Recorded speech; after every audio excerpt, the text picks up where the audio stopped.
kasih cita-cita tak aslinya. Ternyata cita-cita tak adalah menjadi penyanyi dangdut. Halah, ribet bener urusan cita-cita. Oke, aslinya pertanyaannya adalah apa cita-cita globalis aslinya? Cita-cita globalis sekarang ini adalah membangun financial kingdom. Caranya dengan otoritas negara atas mata uang akan dihilangkan. Bagaimana globalis melakukan itu? Kita sederhanakan cara mereka. Kita tahu bahwa Alibaba dan Ant Group yang kaya dan sukses itu ada di salah negara. Dia kaya di negara komunis. Sehingga aset Ant Group jadi BUMN saat ini.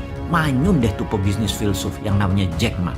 Elon Musk terinspirasi karena apa yang terjadi kalau Elon Musk suatu hari di Jack makan oleh sebuah negara. Katakan Amerika di bawah Partai Demokrat yang memang heavy on government. Kalau Elon Musk dan grupnya punya komunitas, punya produk, punya pasar yang nilainya mendekati 100 billion dolar per tahun atau sama dengan GDP Indonesia, maka pada saat mereka memerlukan funding tidak perlu ke bursa saham atau IPO, tetapi menerbitkan kripto aset mata uang digital dengan ICO-nya atau Initial Coin Offering. Kripto tadi bisa membeli barang-barang di grupnya Elon Musk dan mitra bisnis lainnya yang sangat luas pasarnya dan banyak pelanggannya. Itulah logika sederhana di dalam mengartikan otoritas negara akan mata uang akan dihilangkan. Inilah mengapa sejak tahun lalu dalam video narasi Vision 2030 Bosman mengatakan mata uang di dunia di tahun 2030 ke atas tidak sebanyak negara lagi. Mata uang global bukan dolar lagi.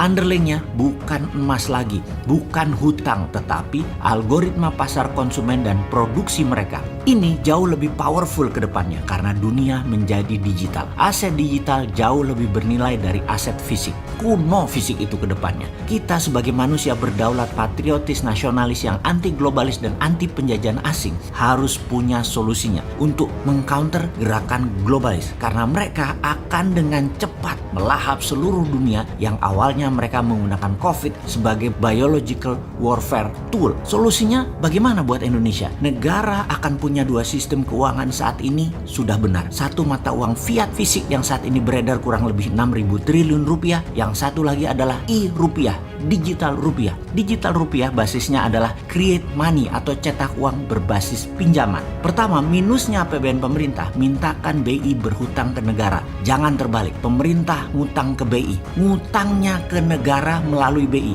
BI lah yang menerbitkan surat hutang, jangan negara yang menerbitkan surat hutang seperti selama ini. Jadi e-rupiah dicetak sebanyak misalnya APBN dan kredit pinjaman pihak swasta nasional di Bank Nasional. Bank Nasional ngutang ke BI, BI terbitkan surat hutang ke negara, lalu di ujungnya negara cetak uang. Semua tanpa bunga, hanya biaya uang atau cost of money paling 1% setahun. Untuk Bank Nasional ambil sebagai jasa penyimpanan dan jasa administrasi, dibebankan ke kreditur termasuk ke pemerintah. Maka Indonesia dengan e-rupiah akan menjadi sarana percepatan kedaulatan ekonomi dan kedaulatan rupiah menang. PDB nasional bisa naik 50% setiap tahun dan GDP per kapita nasional setiap tahun bisa naik 50% sehingga di tahun 2030 GDP per kapita Indonesia bisa 25.000 dan di tahun 2045 bisa menjadi 100.000 dolar per kapita di atas Amerika dan Tiongkok. Yang bilang ini halu pasti nggak berani mimpi. Kalau kita mah tukang tidur, tukang mimpi. Berani aja kalau mimpi mah. Yang takut kalau benar-benar kejadian GDP per kapita Indonesia jadi 100.000 di tahun 2045, takut lupa diri Indonesia nyaplok ASEAN dan nyaplok negara-negara kecil selatan Pasifik.